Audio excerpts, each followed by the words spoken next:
तर पुण्यामधील काँग्रेसचे शहराध्यक्ष अरविंद शिंदे यांनी कार्यकर्त्यांच्या सोबत फरासखाना पोलीस स्टेशनच्या बाहेर आता ठिय्या मांडल्याचं दिसतंय।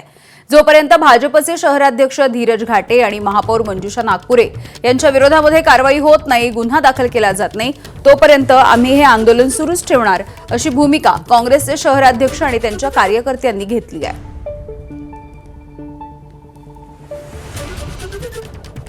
टिपू सुलतानची छत्रपती शिवाजी महाराजांसोबत तुलना करणाऱ्या हर्षवर्धन सपकाळ यांच्या तोंडाला काळं फासण्याचे आवाहन भाजपचे आमदार नारायण कुचे यांनी दिलंय। हर्षवर्धन सपकाळ यांच्या तोंडाला काळं फासेल त्याला 2 लाख रुपयांचं बक्षीस देऊ अशी घोषणाच भाजपचे आमदार नारायण कुचेंनी केली आहे। जालन्यामधील खासदार कल्याण काळेंच्या कार्यालयासमोर भाजपनं निषेध आंदोलन देखील केलंय, तर भाजप सरकारच्या विरोधात काँग्रेसनं देखील जोरदार घोषणाबाजी केली आहे।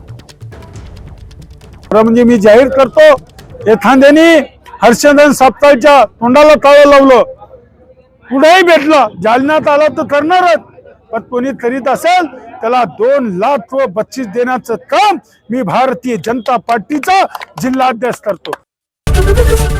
एबीपी माझा, उघडा डोळे बघा नीट।